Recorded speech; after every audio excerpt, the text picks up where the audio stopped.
smiles and cheers to every backyard celebration. For fireworks from all the top brands and specials that can't be beat, go to freedomfireworkswi.com for location People near of you. the internet, Freedom Fireworks wishes today you we a bring safe you and another happy live 4th of edition July. of the Todd Allbaugh Show on the first day of July. We've got about 45 seconds till we kick off the show. No, I don't know why I'm talking like that. You sound like an AI chatbot, for goodness sake. I can tell 2.3 miles. I can tell people Zommers is not a chatbot. Not to my knowledge. Easy quiz to see if you're eligible. All right, about 30 seconds. All right, here we go.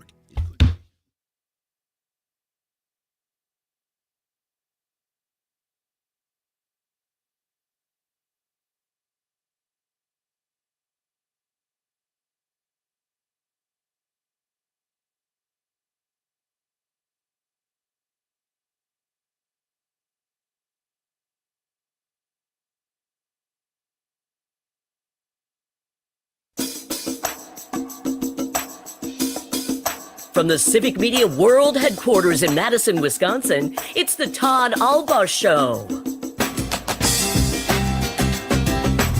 And now, pursuing truth wherever it may lead, here's your host, Todd Allbaugh.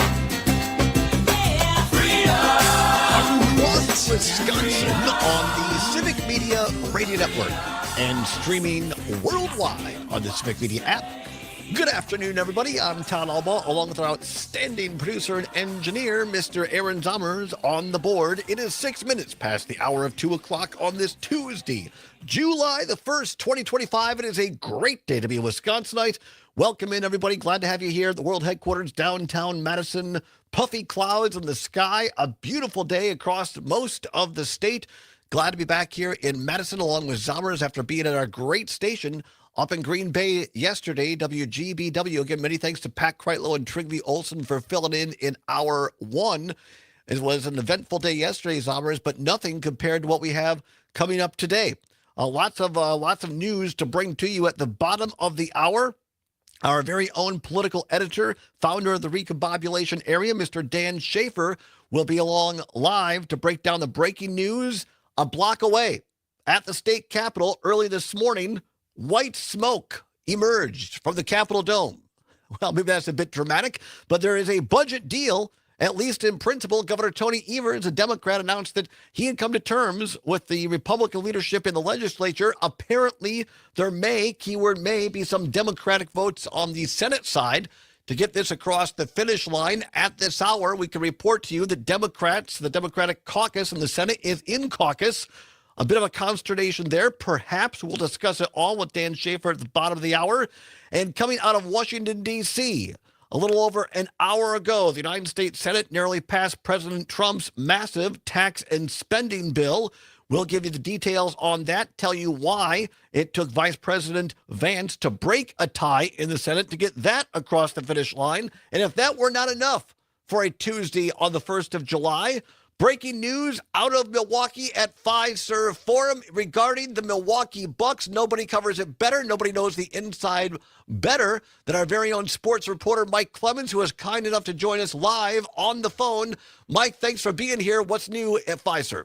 Crazy, busy news day all around, Todd. Yeah, absolutely. It started last Thursday night during the draft, and the Bucks had told us earlier in the week, because we were saying, hey, you know, what's your plan? Because they let us in, they serve us a dinner, and then we watch the draft as it happens, and then after they make their picks, they come on downstairs. We talk to the GM, maybe we talk to the player on the speakerphone, maybe one of the owners or something like that, Doc Rivers. They say, you know what, they sort of telegraphed to us they had no big deals coming up in the first round. Come Thursday night for the second round, we'll open the doors at 6, serve you guys some dinner, watch the draft, and then, you know, John Horst, the Bucks GM, will come down and talk about what happened with that second-round pick. A half hour before they are supposed to open the doors, and I, drive into Milwaukee, they put out a note, no event tonight. Yeah. I saw this on social media. I follow you on social media. I'm like, who does this? I mean, all these reporters come in. There's got to be something going on, so go ahead.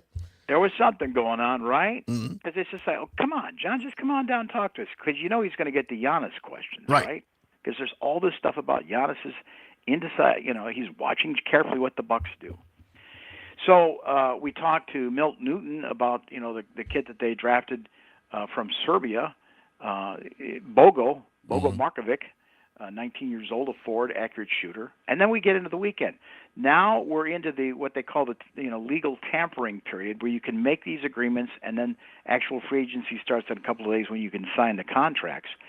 So the first move that John Horst, the GM, makes is, okay, secure Bobby Portis.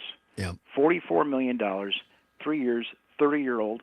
And, he had a rough year. The house gets broken into, right? Mm-hmm. Then a 25-game suspension because he took the wrong painkiller, for his ankles. Comes back. But, accurate shooter, probably at the peak of his career. So that you sign Bobby. The next thing that happens is, all right, well, Brook Lopez. I mean, one of the things that we saw happen with the Bucks this year is getting up and down the court and keeping up with teams like the Pacers and, the Thunder, who ended up in the finals. So Brook Lopez, who's originally from Los Angeles, he signs a 2-year deal worth $18 million last night, or agrees to it, to join the Clippers. So at 37 years old, Brook Lopez finishes out his career on the West Coast. Okay, that's fine. Now what are you going to do at center? You got that Jericho Sims kid that you picked up in the offseason. Bobby Portis can play some center. If need be, Giannis could probably move to the center. So today they make this huge move. They get Miles Turner from the Pacers, your competitor in the Eastern Conference, on a 4-year deal worth $107 million. The Pacers are right now, similar to the Bucks, they're scratching their heads because Tyler Halliburton, the kid out of Oshkosh North High School, their star player, what happened to him? He went down with the torn Achilles in the NBA Finals. So as they're trying to figure out what to do there, somehow Horst gets their center for 4 years, $107 million. Where's that money going to come from? We're going to waive Damian Lillard.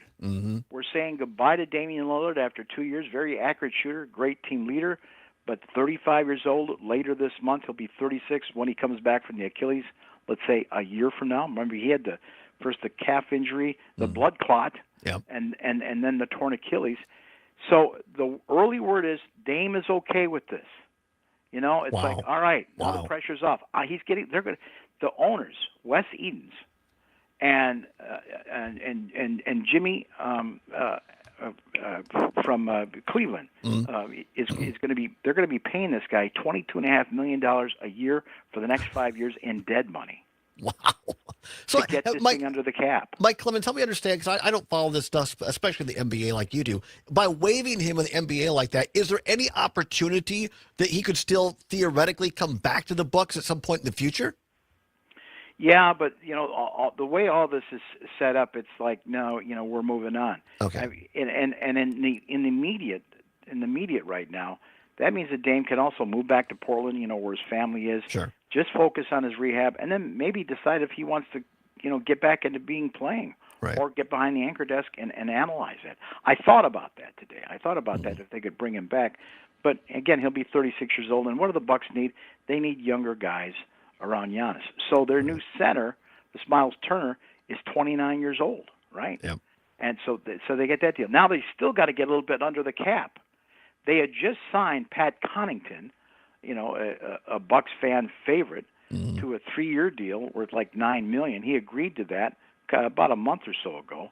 Well, now they need another $1 million or so. So they trade him off today after they get the Turner deal down out to the Charlotte Hornets, struggling team.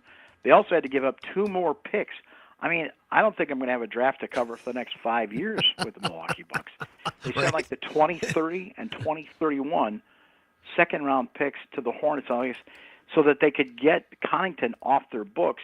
In exchange, they're picking up a 31-year-old guard from Serbia named Vasilije Micic, who God bless you. Oh, yeah, I thank you. It's allergy season. Right. Micic is 31. Now, his agent says, he was already sort of thinking about going back and playing in the European League.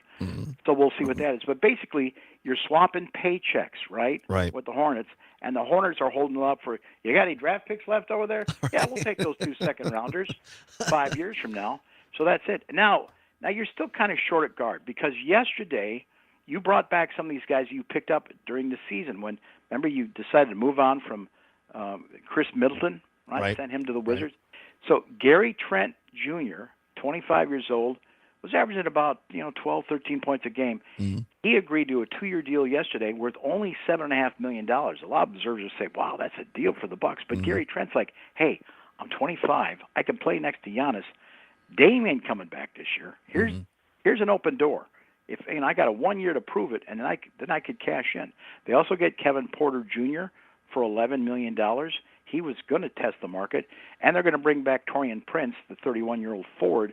So all those guys, those 3 guys that were on the team this year, 2-year deals where they will get a player option in their second year. Absolutely So incredible. That's all these moves they made, and they brought in one more guard today, Gary Harris, 30-year-old guy out of the Orlando Magic. He's been in the league like 11 years to help round out the guard depth. Mike Clemens, I'll ask you what I'm sure you're dying to ask the Bucks management and ownership. The big question of all of this, is this enough to keep Giannis in Milwaukee? They're probably waiting for him to return the phone call. Wait, he retweeted our own Dan Schaefer today. Did you see that? No, that's great. Schaefer put out on his tweets that that they should retire Bobby Portis' number at Fiserv, and Giannis retweets it and says 1,000,000%. That's great. That's great. Well, hey, at the end of the day, you got to assume that all these moves, what do you think if we get this guy? Right. What do you think if we get? What do you think if you got Miles Turner as your new center? Okay. Right. And listen, we understand you can't stand to spend all next year watching Dame on the bench. Yeah. So we'll try and make some moves here. Now they're not bringing. Right now they don't have a shooter as accurate with all the experience and all the talent of a Damian Lillard, but this is the best that they can come up with so far. Yeah. Mike Clemens, like I say, I really appreciate you doing this on short notice with this breaking news. You follow this stuff better than anybody I know. We're lucky to have you. Thank you so much for taking the time, and I know you'll continue to update our listeners at the bottom and the top of each hour with your great sports reporting. Anytime, Todd. Much appreciated, pal. Appreciate you. Mike Clemens, everybody, on the phone live with that breaking news from the Bucks. Again, free agent Miles Turner is joining the team, and Damian Lillard is waived. So that's among some of the bigger moves. Also, because Mike Clemens said, comes after Brooke Lopez made the move from the team going to the LA Clippers. So lots of moves, all intended to keep Giannis in Milwaukee. That is the breaking sports news out of Milwaukee this day. Closer to home, as we said at the top of the show, white smoke, so to speak, from the state capitol, as the Governor Tony Evers announced this morning via a press release, and others of Republicans have seemed to confirm this, that there is a deal in part, or at least in on paper, a gentle person's handshake, if you will, to have a state budget. Governor Tony Evers, according to the Associated Press, and Republicans who control the state legislature, announced the deal early this morning, just after 5 a.m., on a new 2-year budget that cuts income taxes, increasing funding for the University of Wisconsin, despite those threatened cuts, and raises taxes to pay for transportation projects. The deal in the battleground state, where Evers and Republicans have a long history of not working together, emerged the day after the deadline for enacting a new budget. However, there is no government shutdown in Wisconsin, where when the budget is late, the legislature is scheduled to pass it this week. Evers, in his release this morning, called it a, quote, pro-kid budget. That's a win for Wisconsin's kids, families, and our futures, unquote. We're going to break this down just after the bottom of the hour with our very own Dan Schaefer, of the aforementioned Dan Schaefer. Great Bucks fan that he is, but also, I would say, an even better political journalist and writer. And he's going to be in to help us recombobulate on all of that. Tony, watching on YouTube, says the news today is completely discombobulated Dan Schaefer. I don't think that. I mean, if anybody can keep his combobulation together, it's our own Dan Schaefer. So he'll be along the bottom of the hour. Here's what's breaking now. State Senator Kelda Royce, Democrat of Madison, who has been kind enough to join us on this program every Monday through the budget process, was scheduled to be on this show right about now. However, Senate Democrats have decided to caucus, and she has been pulled into that caucus. She will join us if and when she can via phone. But there appears to be, keyword appears, to be a bit of consternation amongst Democrats after their own governor announced there's a deal done. What's going on there? We'll discuss that. And also in D.C., it took J.D. Vance getting up off the couch to cast the last vote. We'll explain when we come back as the Allbaugh Show on the Civic Media Radio Network. Getting out of the couch? Madison's real news and great conversation. 92.7 WMDX. At least I didn't say pulling during the Verlo mattress clearance sale, you can save even more with Verlo's already low consumer Charlotte direct says prices. things have wrapped You'll up. find phenomenal savings on floor models and discontinued mattresses. And all our mattresses are made locally, just for you, and are backed by our lifetime comfort guarantee. Oh, but you better hurry. The sale ends soon. Wake up, sleep better, and save at Verlo.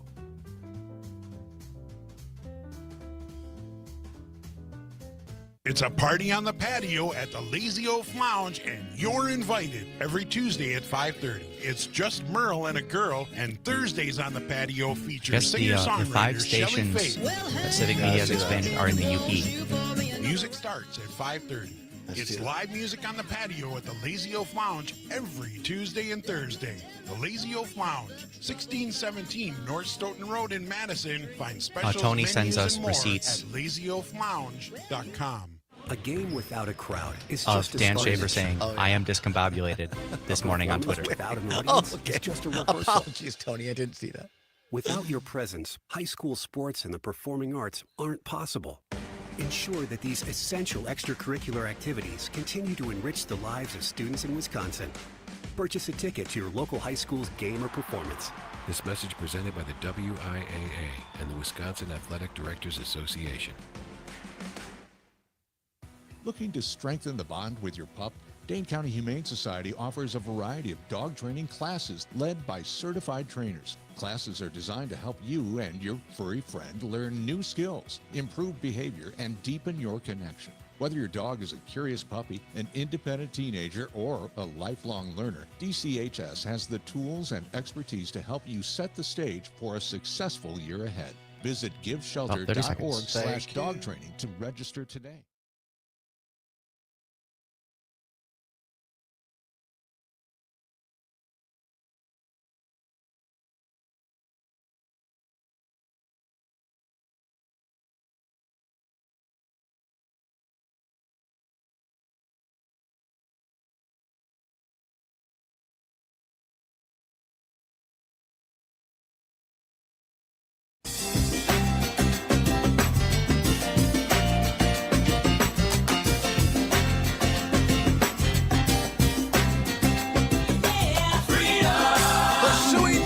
Wherever it may lead, and having fun doing it. Welcome back to the Todd Allbaugh Show across the Civic Media Radio Network. 22 minutes now past the hour of 2 o'clock here at Civic Media. Talked about it right before the break this morning. Governor Tony Evers, Democrat, announced there was an agreement in principle between he and the Republican legislature on a new budget deal. Has been contentious. Of course, yesterday was the final day of the old budget, but pretty close to the finish line. In principle, this deal, Democratic leader on the Senate, Dianne Hesselbein, was reportedly involved in some of those negotiations and now joining us, and we appreciate her time because we know this is time is precious, as they say at the state capitol. There was word that the Democratic Senate caucus had gone in, but Senator Kelda Royce, Democrat of Madison, 26th District, who has been so kind to share her time on this program through the budget process, joins us from the state capitol now via the phone. Senator, thanks for stepping away and joining us for a brief moment. Happy to be with you, Todd. Always a pleasure. So tell us, Senator, you were on yesterday. I appreciate you being on with our friends Pat Kreitlow and Trygve Olsen. I know you were frustrated on from your Republican colleagues on some of the things they were proposing, and now less than 24 hours later, there seems to be an agreement. What can you tell us about it? And perhaps you personally, are you on board with this, or are you a no? Well, I think the first thing to understand that this is still an overwhelmingly Republican budget.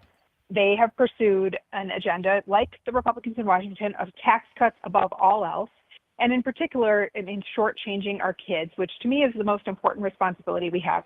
Make sure that our kids have a great start in life and that we have well-funded public schools for every child, no matter who you are or where you're from.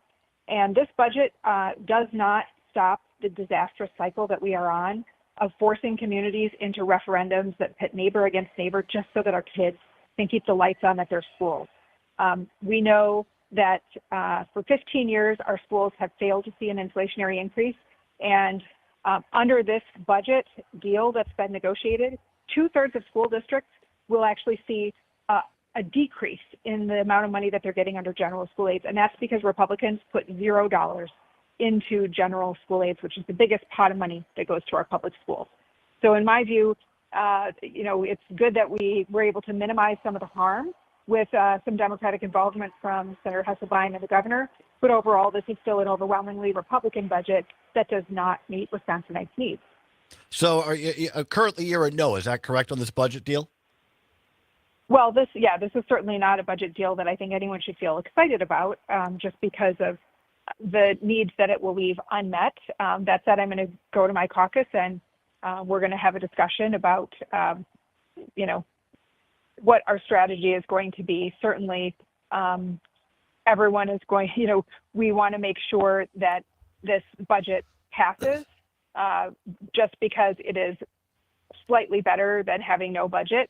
But we're not jumping from the rooftops or touting this as some kind of bipartisan miracle, because the truth is it's not. It's not. It's the absolute bare minimum that we can do to prevent greater harm for Wisconsinites. And it's us being the adults in the room after Republicans have continually acted in the most reckless, irresponsible, damaging ways, putting Wisconsinites at risk. Yeah, I'm not trying to be a jerk, Senator. I just want to make sure that I'm not. I want to make sure that I'm representing you, because you've been so kind with coming on our show and your time. So as I understand it, you're in theory at least saying that you don't like this deal, that you're going to have a hard time voting for it, but you're at least open-minded enough to go to your caucus before you announce a firm no. Is that accurate? That's right. Yeah, I want to give my caucus the respect that they deserve. I think we're going to have a spirited discussion as we have over the course of the weeks.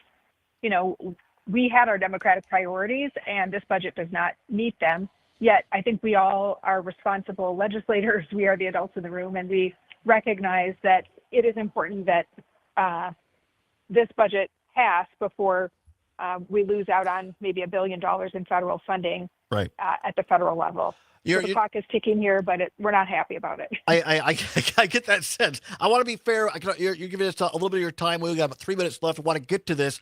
As I understand it from the AP reporting, what the governor's put out, if you look at, and this is very rough, I know this is new, but you're on the Joint Finance Committee. If I add up the numbers right, using part of the state surplus of $4 billion plus to get building projects at UW and a tax cut, I'll just call it that generically, that still leaves, according to my estimation, about $3 billion with a B left of that surplus. Are you seeing that? Is this that $3 billion? Is that going into a rainy day fund, or is that just going to stay and carried over for the next legislature, next governor? Yeah, we got a report on what the balance will be in the state's general fund after this, and it will be about $800 million. There's also a structural deficit in this budget of $1.2 billion, which just means that the requests from agencies in the base budget exceed the anticipated revenues. So there's only going to be about $829 million left in the general fund if this budget passes as is. All right, that's news. That's very helpful, because I haven't heard that anywhere else. I think that was a big question on my mind as to, was that part of the agreement between the governor and the Republicans? Like, hey, let's just worry about the problems of the future in the future. The other part, I know. And I will say that. Go ahead. Oh, the governor could increase that by vetoing some of the pork and the kind of special set-aside projects that Republicans have put in to help their own members. It's being reported. But I'm sure he's going to do that based on merit. It's being reported quickly that the governor has agreed, at least in principle, handshake agreement, that he will not veto with his veto pen that which he's already negotiated with Republicans in the legislature. Is that reporting accurate? Yes, I believe items that are part of that deal will not be subject to the veto, but anything that is not is still fair game. 45 seconds left. UW, in this deal, there appears to be some sort of an audit or review from an independent commission. Who gets to hire that commission? Because Senator, who does the polling, who does the commission makes a big difference. That's right, and we're still waiting for some of the details on this. Unfortunately, UW really got shortchanged in this budget, getting less than 5% of what they asked for. And even that little tiny bit is still going to be subject to all kinds of legislative shenanigans and interference. State Senator Kelly Royce, always appreciate your time. Appreciate your frankness and your directness and taking the tough questions. Have a great day. Keep us informed. Always welcome back to this program. Thanks, Todd. You too. Appreciate it. Kelly Royce, everybody, State Senator, back with Dan Schaefer after this. You're listening to 92.7. Yes, if you're still on the line, thank you very much. Thank you, Senator. Really appreciate it. Wisconsin is cheering on the Brew Crew. This is the Civic Media Radio Network. Consumers' concerns over food ingredients, things like red dye, driving another market here in Wisconsin. I'm Pam Yonke with a quick update on what's happening in food and farming news for a Tuesday. The Food Finance Institute's taking a closer look at what can be done within our borders to supply food businesses with natural products that provide the same flavors and the same colors. It's the job of Jamie Valenti Jordan, the Food Brand Program Manager with the Food Finance Institute. Naturally Wisconsin is part of a larger organization called Naturally Network. Naturally Network is a kind of an expression of this need to partner together in order to support the natural products industry, most commonly in the food industry, honestly. And so what Naturally Wisconsin is intended to be is an opportunity for us to bring all of the resources that are here to support both our farmers and our entire supply chain. It's in the politics chat. She failed to mention that part, but that's fine. I get it. Better partners, better business partners. Jamie Valenti Jordan is the executive director of Naturally Wisconsin. He said ultimately their goal is to make Wisconsin the best place to launch and scale business in the natural sector. You Dan can Schaefer find out more has about arrived. their efforts Dan at Schaefer. We were just talking about you. naturallywisconsin.org. I'm here. We brought you up. I had Clemens on at the top of the show to talk Bucks. I was listening. I brought up your. That's big. I love every part of it. I'm just going to fire off a quick tweet to promo that I'm on the show here. You're amazing. See what a mensch he is. Well, what a guy. What a dude. Becoming a member at WFEF.com.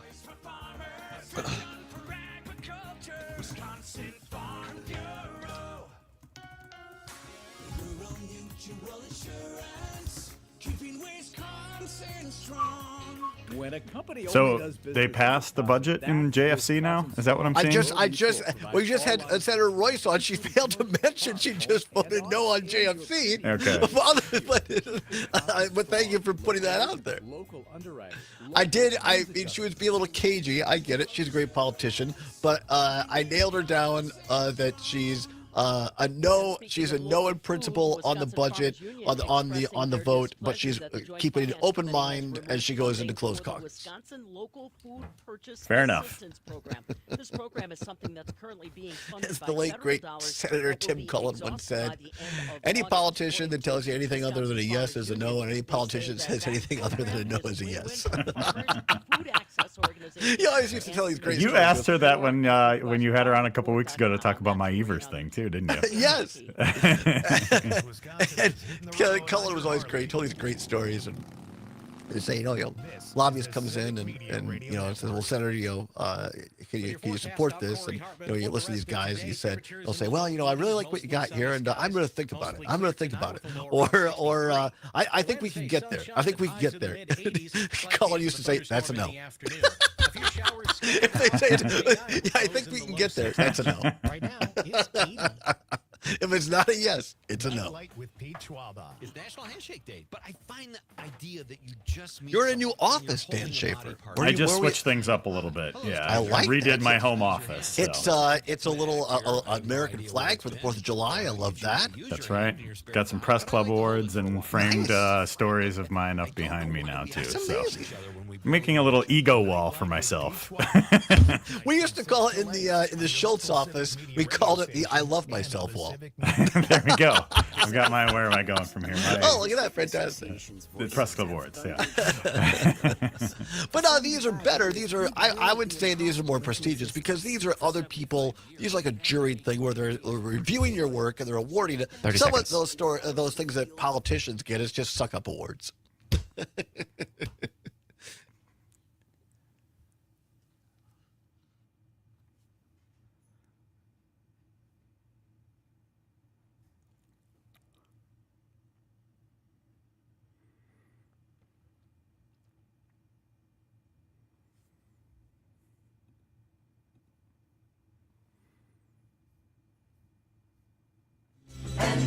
rose in the fisted glove, and the eagle flies with the dove. And if you can't be with the one you love, honey, love the one you're with.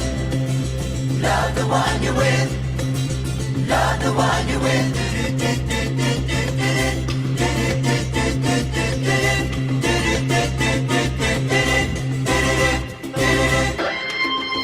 That's right. Democrats in the state capitol, they might not love the bill, but you got to love the one you're with. You're with Governor Tony Evers. Breaking news in the state capitol at this hour. Welcome back, everybody. 35 minutes now past the hour of 2 o'clock on a Tuesday, July 1st, 2025.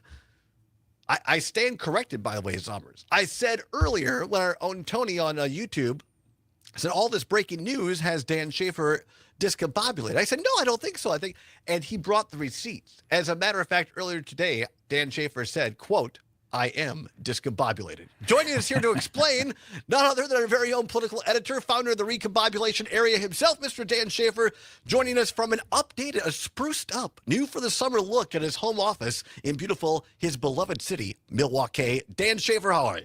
I'm doing well, Todd. I must say, it has been a rather discombobulating day for me today. As someone who lives at the intersection of politics and the Milwaukee Bucks, my news feed has been a rather busy one today for a number of reasons, but my goodness. On the top of the show, talking Bucks, is breaking news, and I mentioned it before. It's worth mentioning again because I don't know anybody else who's been retweeted by Giannis Antetokounmpo. Giannis retweeted your tweet today. I know. How about that? Yeah, the legend himself, Giannis Antetokounmpo. I was tweeting yesterday about Brook Lopez, one of my favorite all-time Bucks, who is signing with the Los Angeles Clippers after a terrific 7-year run in Milwaukee. But I was saying that the Bucks gotta retire Brook Lopez's jersey when it's all said and done for his contributions to the team in Milwaukee. And Giannis agreed 1,000,000%. With the quote tweet there this morning, so that's a fun one. So go check that one out on my. I screenshotted it and threw it on my Instagram today. That's a feel fun kind one. of good as a Bucks that's fan. a fun one. Yeah, it's absolutely fun. For those of us who follow politics, Dan Schaefer, it's fun one up the street right now from where I'm at in downtown Madison. Lots of consternation over the last few weeks whether the legislature or the governor were going to get the state budget across the finish line. Technically, yesterday was the final day.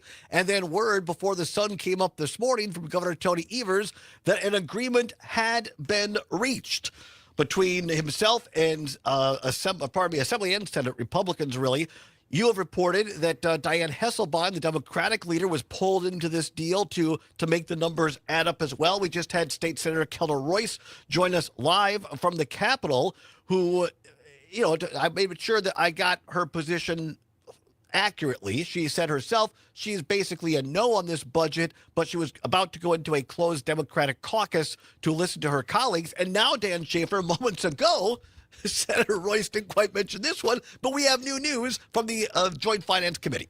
Yeah, so the Joint Finance Committee did take a vote on that budget deal that was announced this morning. It was a 13-3 vote with Democratic State Senator LaTanya Johnson joining the 12 Republicans on the committee in a yes vote. Assembly Democrat, the two Assembly Democrats on the committee voting no, and the two Senate Democrats on the committee splitting one yes and one no. So I think that is, is a snapshot characterization of kind of where things are right now. I'm seeing a number of Assembly Democrats saying that they wish the governor would have gotten more in this deal. And I'm also seeing, kind of a range of reactions from Senate Democrats, a number of those who won tough races last year, Jody Habush-Sinekin, Chris Alfheim, Sarah Kieski, expressing that support for the budget compromise announced this morning, and some others, saying that they wish Evers had gotten more. I think there, in particular, is some frustration on the Democratic side over the level of public school funding that was reached in this compromise bill. So we shall see if there are, changes as this goes forward. But I think my big takeaway right now is that I do wonder how much of this agreement came together because of the fact that Republicans recognized that they needed some Democratic votes in the state Senate in order to pass this bill. Well, that's why we're talking to Dan Schaefer, our political editor at Civic Media and founder of the Recombobulation Area. That's www, and you got to use the 3 W's, www.therecombobulationarea.news, right? Mm-hmm. You got it. Sorry, the dot news messes me up. You can find all Dan's work there at the Recombobulation Area. But to your point, Dan, and I think this is, for people like the parlance of political politics, I guess, I find this just curious that there was this deal that was apparently done, and some Democrats are salty about it. I'll get into that a little bit later.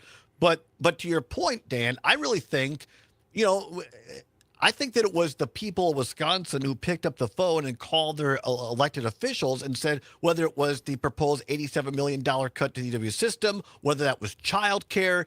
I think that there was some pressure put on that. I give Tony Evers credit for drawing a line in the sand, saying if there's no child care money in this to replace what's being cut off in Washington, I'll just veto the whole gall darn thing. I think that was smart negotiating. And you know what? I'm willing to throw Speaker Robin Vos a bone too, saying that that they were willing to just have no budget. They were fine with that. Or I think that these two guys, Vos and Evers, understand political sausage making. I know a lot of the general public is not going to get it, but I think that they brought each other to the table to get this deal. Meanwhile, Senate Republicans were just kind of sitting over in the corner chair, if you know what I mean. I think you're right about that. It does seem like, Vos has a little bit larger of a majority to work with in the assembly too.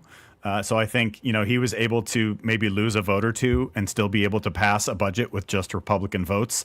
That was not the case in the Senate. And we've talked about this for weeks now, that they would need Democratic votes to be able to pass this. So I think the fact that we're getting that there is, a pledge to have some funding for childcare more than we've ever seen, some funding for the UW system instead of a cut, and increases in the special education reimbursement rate, which was a major priority for Democrats in this negotiation as well. I do wonder how much Vos was going to be willing to budge on had this scenario not unfolded in the Senate where they needed some Democratic votes. So it's going to be interesting to see, not all Republican are going to be voting for the Republican budget in the Senate. Not all Democrats are going to be opposed to it in the Senate. So we haven't seen that dynamic in the state legislature in Wisconsin for quite some time. And I think it is a testament to, the Democrats doing well in a tough year for Democrats last year in the November election and winning many of these key swing districts because of the new fairer maps that we had in Wisconsin last fall. And again, I'll get into this later, but just quickly to follow up on that point, because I agree with you. These Democrats, I think it's a small handful right now that are saying, no, don't vote for this, don't vote for this budget. I just don't think they understand political pragmatism and the reality. Because I agree with you. Because I've been in a room with Robin Vos in negotiating when my former boss Dale Schultz was negotiating on mining, and I've seen it firsthand. There is a point where Robin Vos just simply says, he's always very polite. He goes, "Okay, I think we're done here. Thank you very much," and he gets up and he walks out of the room. And so these Democrats that think, oh, we should get more out of this. I think Vos was prepared to say, okay, if that's what you want, no budget. But I think at the same time, too, a number of these, especially the Senate Republicans who are in some of these close districts, there are 3 Senate Republicans who serve in districts that were won by Kamala Harris last fall. And they are going to be on the ballot next year. Howard Markline, Rob Hutton, and Van Wangard. So I think there was a real opportunity to really push things for Evers and for Senate Democrats because they recognized the big picture of needing those Democratic votes. I guess the question is whether you think what was agreed upon was enough.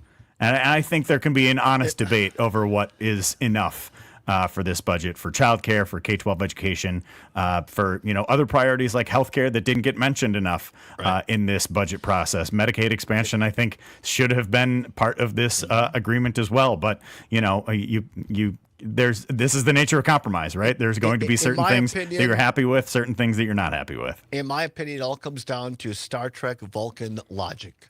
The needs of the many outweigh the needs of the few or the one. Yeah, politically, it would have been nicer to pin more stuff on Mark Line and Van Wangard going into the election. But are you going to do that at the expense of families with small kids all across the state and say, yeah, just because we wanted more political points, we're going to screw over all the kids, all the parents with small kids and obliterate childcare in this state?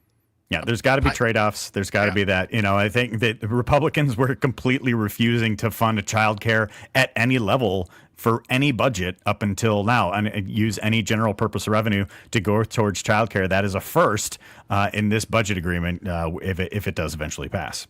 Talking to Dan Schaefer, the recombobulation area, and also our political editor at Civic Media. I thought this was newsy.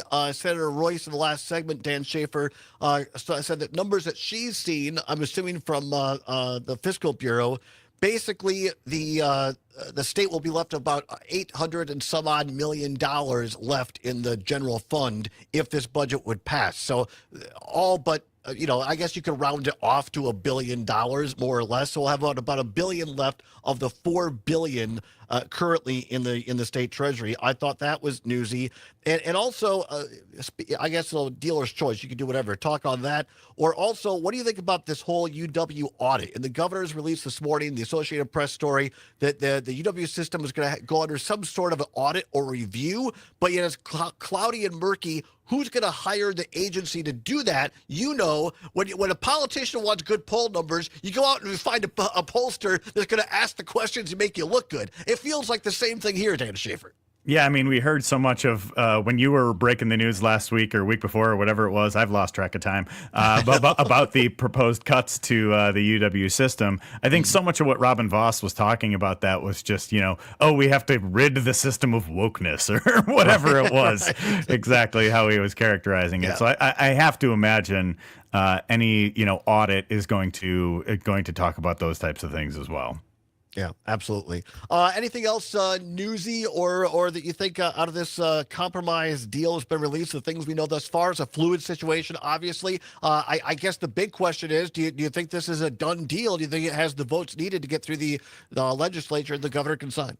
Well, the Republicans in the state Senate were going to lose about 2 or 3 votes, and Democrats, with the support of Minority Leader Dianne Hasselbein, and now with a number of Democrats pledging support for this. Again, as long as there's no poison pills or amendments that would derail the deal or anything like that, I do think this is now a deal that is on track to pass in the state of Wisconsin. So things could move very quickly over the next 48 to 72 hours here, and we could have a signed deal in place before the 4th of July, and you can go shoot off your fireworks and celebrate. Interesting that Senator LaTanya Jackson was a yes vote on JFC. I believe, correct me if I'm wrong, she's joining the Maggie Dawn show with Jim Santel at 4 o'clock, so that'll be interesting to get her take on that. Yes, State Senator LaTanya Johnson joining Maggie Dawn show. She's my state senator here on the west side of Milwaukee. So it'll be interesting to hear what she has to say today about this deal. And from the irrelevancy category, State Senator Chris Larson said he's a no vote. Everybody looked around and said, okay, your vote doesn't matter. Thank you, Senator Larson. We all were waiting to hear what you're going to do on that. We always are waiting to hear what Dan Schaefer is going to say. Great reporting at the recombobulation area.news and also here at Civic Media. We appreciate you, my friend. Thanks so much for having me, Todd. Be well. Absolutely. Dan Schaefer, everybody, come on back. Talk more about the budget after this on the Civic Media Radio Network. I love that song. Great job as always. Appreciate your time. We'll see you at 2:30 for more breaking news and recombobulating. We'll bring on Dan with his proper song on Thursday. Well, we'll round out the week, yes. Head out into the holiday weekend after the Todd Allbaugh show, but not until after the Todd Allbaugh show. All right. Thank you, Diane. All right. See you guys. Bye-bye. Thanks again.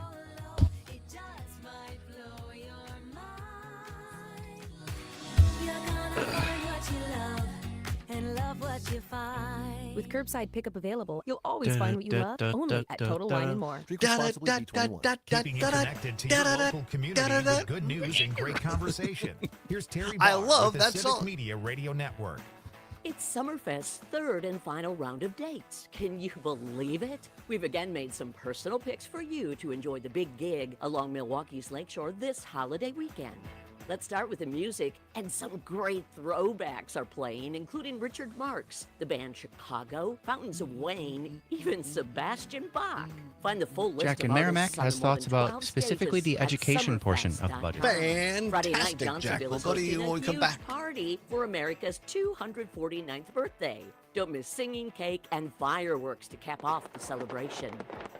And here's what I call your new must-do. Grab a free Big Win ticket at the gate on Saturday. You could walk away with more money than you arrived with. $1 million up for grabs. No kidding. Wishing you a happy holiday. Until next time, I'm Terry Barr.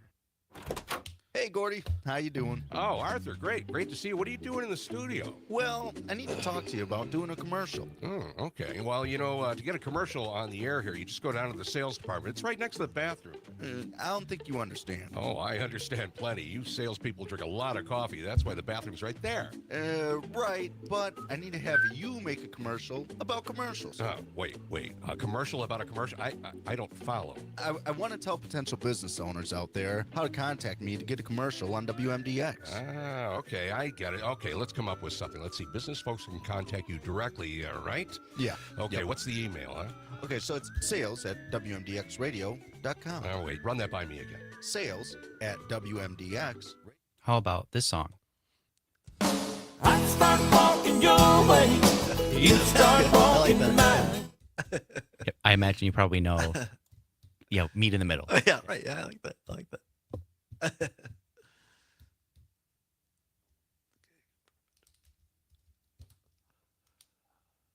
30 seconds. Thank you.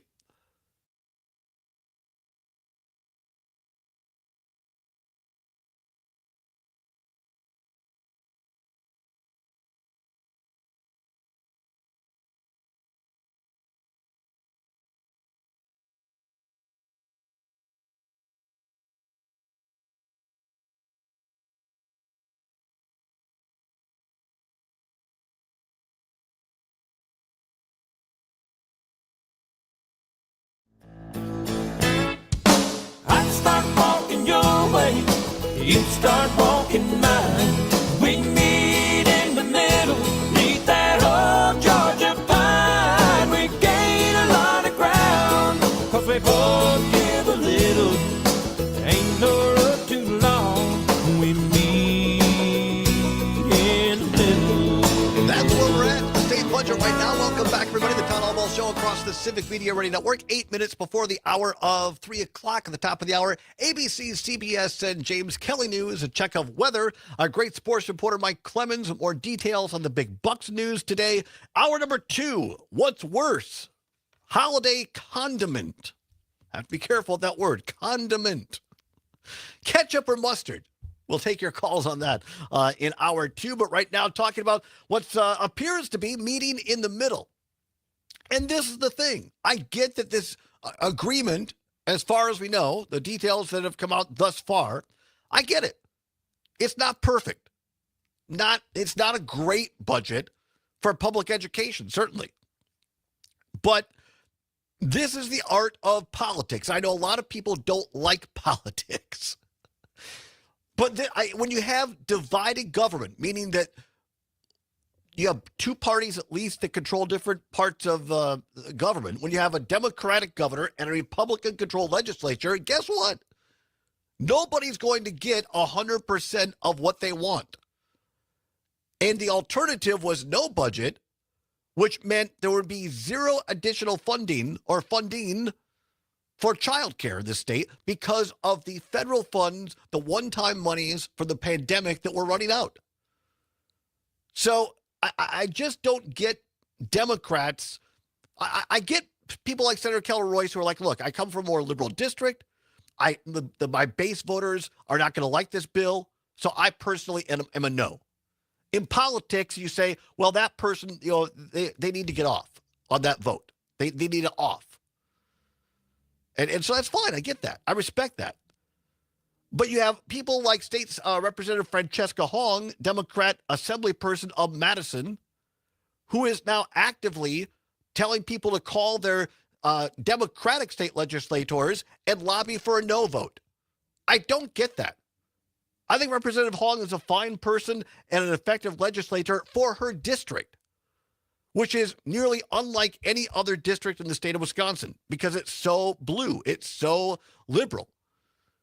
And to undermine this deal, here's the thing I've learned about politics. If both sides come away grumpy about the agreement, it's probably about the best you can do.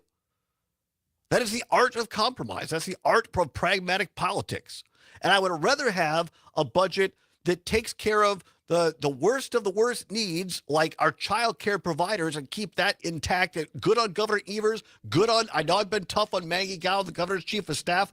Good on her. She was able to stand toe-to-toe with Speaker Robin Vos and get the best deal available. More money for UW system. I know it's not what I would like, but an $87 million cut. 855-752-4842, 855-752-4842. Let's go to Jack in Merrimack. Jack, thanks for calling in. You want to talk about education when it comes to the budget. What say you? Yeah, first of all, you may recall my background in education. I'm a retired teacher. I taught for over 40 years. I taught in public, private, and parochial schools, and I taught at all levels, literally every level from 6th grade through university. So I have a bit of experience in this situation. We still have, at this point, a two-tier educational system. And what's really disgusting for me is that it is separate, but it is definitely not separate but equal. There is the fact that 90% of special education costs in private schools are covered, but less than 40% in this new budget is covered.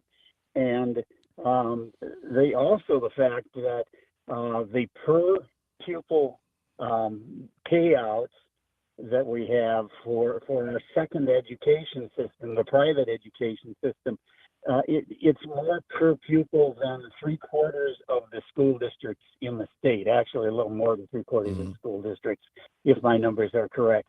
This is a situation that absolutely needs to be corrected. And until we do something about it, and as an educator, I have no problem with people that can't afford to send their student to private school, but they have no other good educational choice.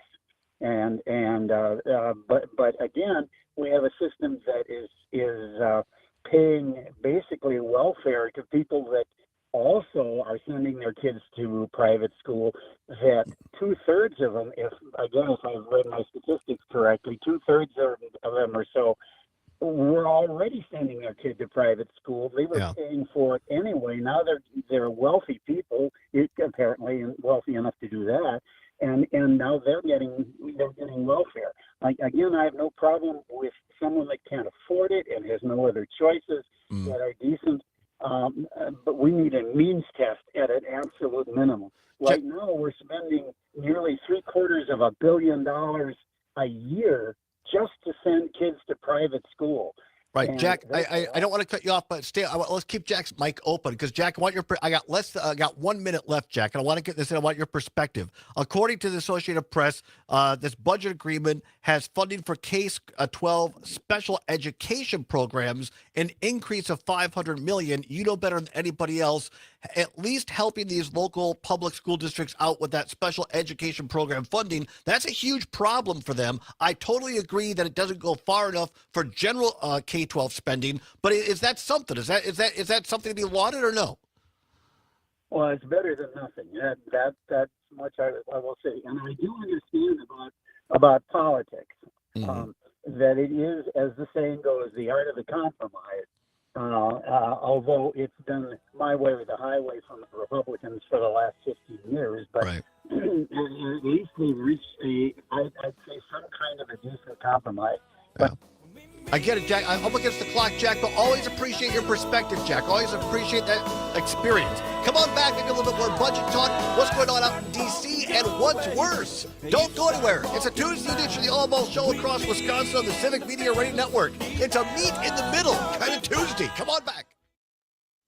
92.7 WMDX. Sorry, I don't know why I still sometimes think we're going too straight up. Well, especially because every other segment now is. I know. It's just the one. Franzen, the mega spending and budget bill back in a House committee after a tie-breaking vote in the Senate. ABC's Jay O'Brien on what's next. We are not done with this bill yet. Now that it is cleared through the Senate, albeit by that slim margin, the vice president having to come in and break the tie, it goes back to the House, where this bill, because of some attendance issues not long ago, a little over a month ago, passed out of that chamber by just one vote. And we have already heard from more than a dozen House Republicans, including the ultra-conservative House Freedom Caucus, who say they don't like the way that this bill was changed. President Trump, in a social media post, says he will visit Iowa later this week, kicking off the celebration for America's 250th anniversary. 4th of July travel expected to be record-setting at airports and out on the roads. Weather already hampering flights this week, more than 900 cancellations nationwide just today. This is ABC News. As Wisconsin is cheering on Bucky Badger. Bucky Badger. This is the Civic Media Radio Network.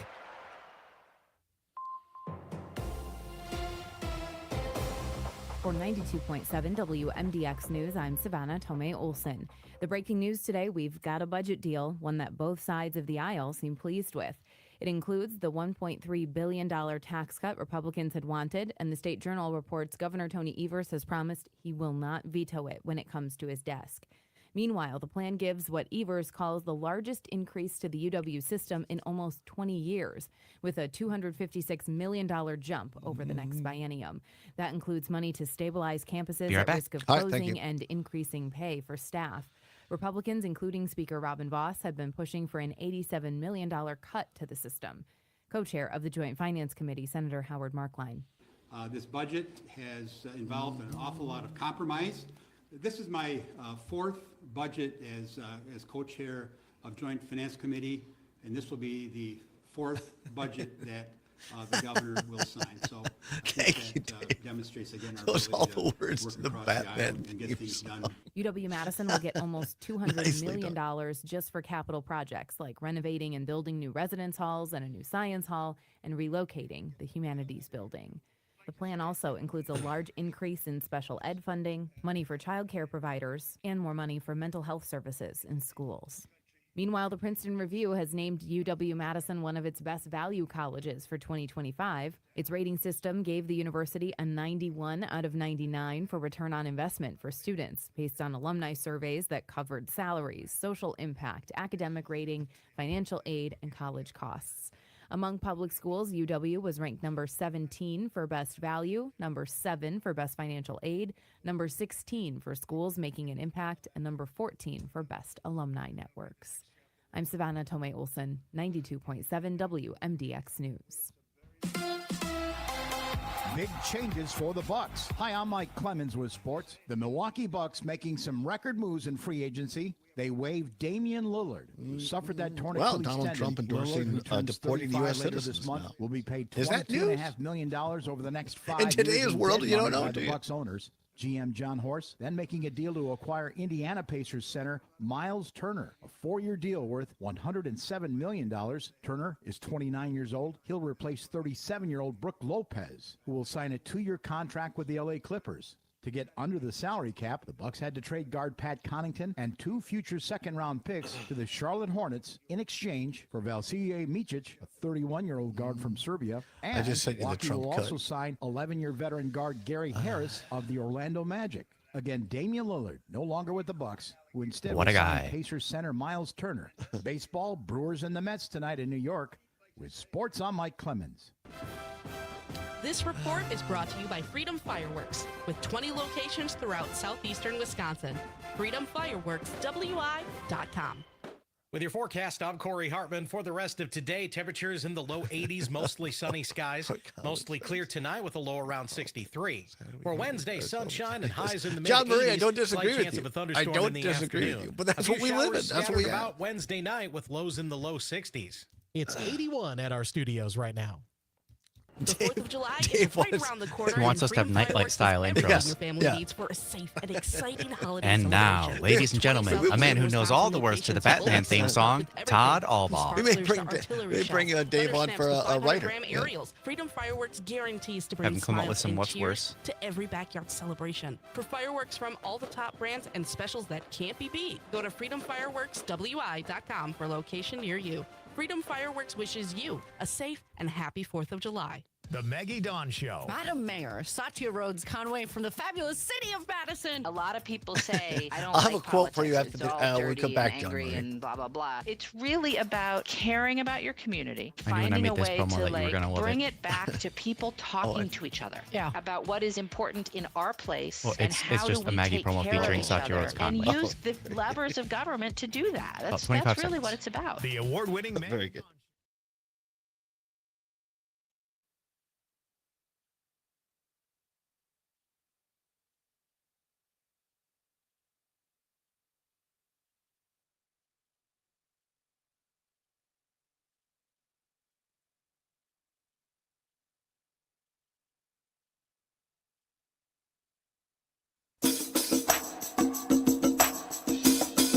From the Civic Media World Headquarters in Madison, Wisconsin, it's the Todd Allbaugh Show. And now, pursuing truth wherever it may lead, here's your host, Todd Allbaugh. Across Wisconsin on the Civic Media Radio Network and streaming worldwide on the Civic Media app. Good afternoon, everybody. I'm Todd Allbaugh, along with our producer and engineer, Mr. Aaron Zommers, on the board. It is 6 minutes past the hour of 3 o'clock. Welcome into hour number 2 of the big program here on a Tuesday, July the 1st, 2025. It is a great day to be a Wisconsinite. Blue skies, or at least mostly blue skies, in downtown Madison at the Civic Media World Headquarters, Zommers. One of those seasonably nice days, I think, all in all in Wisconsin. Yeah, it's not super sticky today like it has been in some recent days. No, it but could be sultry come July 4th. 90 degrees, they're saying in some places on 4th of July. I enjoy Zommers' reactions to hot weather. Well, by the way, I love days like today. This is a day for a guy who loves doing radio. These are the days you live for, because my sister and I have had this conversation. She texts me or whatever in the morning, and she's like, "So what's the show about today?" I said, "I don't know." She's like, "What do you mean you don't know?" I'm like, "I don't know. I mean, I'm trying to think what the show is going to be." And then something happens, and when you woke up, you didn't have a show, but now you got a show. And there's a lot today. This is the kind of day that we've had today, and I love every part of it. Going to continue to cover and bring you more of this breaking news. Of course, the governor of Wisconsin, Democratic Governor Tony Evers, announcing this morning at 5 a.m. He's an early riser, that Tony Evers, and I think that's real. He and Fred Risser, long time, one of the longest for a while serving state legislator in America, Democrat of Madison, Fred Risser, for years, he would ride the number of miles on his bike that he was old. And I think he did that up until like 88. He'd ride 88 miles on his birthday when he was 88. There's a guy that gets up early. Tony Evers apparently gets up early, saying this morning that a budget deal has been done in principle. A gentle person's agreement involving the governor, Republican Assembly Speaker Robin Vos, and tangentially Devin LeMahieu, the Senate Majority Leader, Republican, and Democratic Leader Dianne Hesselbein. So this is truly going to be apparently a bipartisan budget, at least on the vote. And earlier today, about a half an hour ago, the Joint Finance Committee, the Budget Writing Committee, approved the budget on this compromise. Of the 4 Democrats on the Joint Finance Committee, only LaTanya Johnson voted yes, and she is going to be on this network in just under an hour, on Maggie Dawn's show. Jim Santel filling in as guest host today, and Senator Johnson will be on that program as a yes vote on the budget, at least on the Joint Finance Committee on the Democratic side. Democrats right now are in closed caucus, deciding amongst themselves on the Senate side what to do next. But it appears that an agreement is done in principle. Not perfect. Democrats not going to get everything they wanted. And Francesca Hahn, a Democratic assembly person of Madison, is on the socials urging people across the state to call their Democratic legislator and get them to vote no, which I just don't get. And I think when people get frustrated with politics, this is what they say. That look, a deal, a pragmatic deal is better than nothing. On the text line at this hour, John, listening on WMDX in Madison, puts it this way. He says, you have a good idea. Then it gets whittled down to a percentage of the good idea it was originally. Then it gets underfunded. Then we celebrate the, well, at least it was in there, pathetic process, he says. How about some common sense? No such thing in politics. Sad, we humans are selfish idiots. John in Madison, who knows something about what happened at the state capitol, by the way. I'm not sure if I told this story on the air. I think the what do they call it? Statute of limitations is passed on this one, the political statute of limitations. I think I can tell this one on the air. Back when my former boss, Dale Schultz, was Senate Majority Leader. And John Gard, that's a name that will ring a bell with some people. John Gard was the Republican Assembly Speaker from Peshtigo, Wisconsin. His wonderful wife, Kate Zeiske, served as state treasurer for a while. Anyway, it was Gard who, he had the Napoleon complex. He was a very short man but he a lot of spunk to him. And he was negotiating. And Jim Doyle was the Democratic governor at that time. And so Dale, my former boss, was the Senate Majority Leader Republican, and he was in his office, and we get a very angry call from Speaker Gard, the fellow Republican, who was not happy that Dale was coming to an agreement here on a budget. And I can't repeat the entire conversation to remain FCC compliant. But and we have him on speakerphone, Gard, in Dale's office. And it resonates throughout the big marble room. And Gard goes, if you think, Dale, that you're going to do this. And we all just looked at each other and was cracking up. We're like, just settle down, John. Just settle down.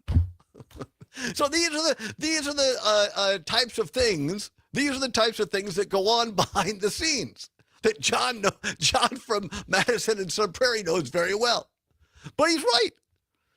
The good things get underfunded, and politics of the day ultimately, too often, ends up winning out. We're going to talk more about the state budget here in just a little while. Also, breaking news in Milwaukee: the Milwaukee Bucks have found a solution to their center. Free agent Miles Turner is joining the team, according to our very own Mike Clemens, great sports reporter that he is. Turner reportedly signed a 4-year deal worth $107 million. How about that? And out in Washington, D.C., the United States Senate has passed President Donald Trump's massive tax and spending bill after a marathon series of amendment votes that stretched for more than 24 hours, delivering a major victory for the president and bringing the signature piece of legislation of his second term one step closer to his desk, although I would argue, unlike this CBS News story, it still has to go back to the House. No guarantees over there under little Mike Johnson. Back to the CBS News story. The measure passed on a 51-50 vote, with all but 3 Republicans supporting the bill. Vice President J.D. Vance cast the tie-breaking vote. Republican Senators Tom Tillis of North Carolina, which has now been pushed out of office, essentially by Donald Trump, after Tillis voted no on the first round of the bill Trump came out and said, I'm going to primary the guy. Tillis said, don't worry about it. I'm not going to run again. Rand Paul of Kentucky. Remember, if it's not Rand Paul, throw it back. It's the old Mrs. Paul's fish stick commercial. Rand Paul of Kentucky also was a no. And Susan Collins of Maine, finally, God love her. She did more than send a concerned letter. Susan Collins actually voted no. I'm very proud of Senator Collins. They joined all Democrats in voting against the bill. The vote came after the Senate worked through the weekend and into a scheduled recess to pass the bill, which now returns to the House for sign-off. Mr. Trump has vowed to swiftly sign the measure and push lawmakers to approve it by July 4th, although yesterday he said, if you don't really meet that July 4th deadline, as long as you get it done. There's a lot of really bad things in this budget, by the way, in this bill. And Republicans in Washington don't want you to know it. And that's why, I'm not sure we'll play it. Maybe we will. Trump is already dangling something for us to look at, trying to divert our attention away from this into more just kind of nuisance, ridiculous stuff. Trump today said earlier that he is ready to deport U.S. citizens. Not making that up. But what's really important is the fact that this bill, and by the way, how about Ron Johnson, our very own Wisconsin U.S. Senator from Wisconsin? There's a real profile and courage. Got no backbone at all. Talked big. I'm going to vote against it. Ron Johnson. I think Kreitlow came up with the term, didn't he? Yes. I love it. Pat Kreitlow is spot on. Yesterday on this show, I think on his own show, and by the way, you can listen to Mornings with the conveniently named Pat Kreitlow every morning across select stations on Civic Media from 6 until 9. Pat Kreitlow said that Ron Johnson's new name should be spelunking. Yeah, he loves spelunking because there's nothing Ron Johnson loves more than caving. That was well done by Kreitlow. He's absolutely right. I would say that Ron Johnson is politically impotent. Just dangles. That's what Johnson does. That's right. Ron Johnson is politically impotent. He talks a big game. He doesn't really care about Wisconsin. He just cares about staying in favor with Trump and Putin. Where, by the way, 4th of July is coming up. Don't forget, Ron Johnson, one of a handful of Republicans that likes to spend the weekend on the 4th of July in Moscow. He did it before. I wonder if they get the budget done if Johnson goes back to see his buddy Putin in Russia this weekend. We'll find out. Probably. It would go with his history. All right, let's have a little fun. We'll get back into news in a minute, but right now it's 17 minutes past the hour of 3 o'clock. Time once again for What's Worse. Let's go. This or that, this or that. But of course, the choice is yours. You can get with this or you can get with that. Time once again for What's Worse. No prize money to give away. Nothing involved as far as remuneration, but it is your chance to have your voice heard across all 11 stations of the News Talk Sports Network that is Civic Media. And I hear we are growing. That's the word on the street. By the way, haven't talked about this yet. Our friend Jane Matnair and Greg Bach and I will be hitting the road later this month in a community near you. Oshkosh, Bagosh, Butternut, not buttersquash, but butternut. And also, hey, we're going up for the Lumberjack Championships. I'm very excited about this. Jane and I will be competing in axe throwing. So that'll be fantastic. Will you consume any beverages? Oh, it might be one or two. Couple, three. No, this is serious. More details on that later, but looking forward to hitting the road with Jane and Greg later on this month. All right, 4th of July coming up this week on Friday. Lots of people are going to be grilling out age-old. What's worse, ketchup or mustard? Ketchup or mustard? What's worse? 855-752-4842. 855-752-4842. Or you can text us on the old Civic Media app. Don't have it? You can download it. Go to your Apple or Android device, to your app store. In the little search bar, you type Civic, C-I-V-I-C, Media. Little CM logo pops up. Click on that. Takes less than a minute. It's free. It's what CBS's Gail King calls a deal. The Civic Media app. What's worse, ketchup or mustard? 855-752-4842. 855-752-4842. This is a tough one for me. Is this tough for you, Zommers, or not so much? Yeah, I appreciate them both. I know. Well, we'll take your phone calls, your text, and have a little fun, and then back into politics. It's a busy, busy Tuesday on the Allbaugh Show. Join us after this quick little break. Come back. Ketchup or mustard? What's worse? 855-752-4842. From Lake Michigan to Lake Superior, Green Bay to the Mississippi, it's the Allbaugh Show on the Civic Media Radio Network. If it's not Mrs. Paul's, throw it back. Real news and great That's conversation. fantastic. 92.7 WMDX. It was not Mrs. Paul. Summer Throw is it back. on at Sugar River Pizza with 3 awesome locations in Sun Prairie, Verona, and New Glarus. Grab a seat on the gorgeous patio and enjoy the breathtaking view. Catch live music every Thursday evening at their Sun Prairie location and sip from 48 beers on tap or a glass of your favorite wine. Craving something amazing? The pizza and pasta are melt in your mouth delicious. And yes, they cater. Make it a summer to savor. Only at Sugar River Pizza. SugarRiverPizza.com. Tons of glass artists share the same passion for we can't think of eye-catching any art songs as about Ignite ketchup or Glass and mustard. Gifts. I know, So right? we're showcasing their work alongside our talented local artists and our in-house Ignite artists. The latest techniques, the hottest colors, and mind-blowing designs are here for you to enjoy.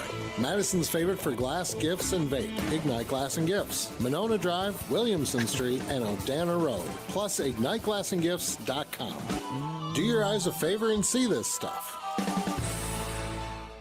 Right now, during the Verlo Mattress Clearance Sale, you can save even more. Find phenomenal savings on floor models and discontinued mattresses. But hurry, the sale ends soon. Wake up, sleep better, and save at Verlo. At Hazelden Betty Ford, treating mental health isn't just about breaking old patterns. It's about braving new ones. As the leader in alcohol and drug treatment for 75 Ollie from the years, Northwoods we know suggested caring a for song. addiction Got and on Oh, very severe good. depression Fantastic. and Thank you, trauma Ollie. goes We hand in appreciate that hand. very, very much. We're here for you with new tools when life breaks down. Discover your path to better mental health at hazeldenbettyford.org/Wisconsin. Sponsored by Hazelden Betty Ford Foundation. Win a pair of Brewers tickets from 92.7 WMDX and Down Prince Distilling. See the Brew Crew take on the Cubs with John and Gordy, July 29th at AmFam Field. One lucky listener will win a pair of tickets and sit next to us. Is that a good thing, really? Not only that, the food and drinks are on us. Get to WMDXradio.com to enter Cubs and Brewers with John and Gordy at AmFam Field. Each at the ballpark. Sponsored by 92.7 WMDX and Down Prince Distilling.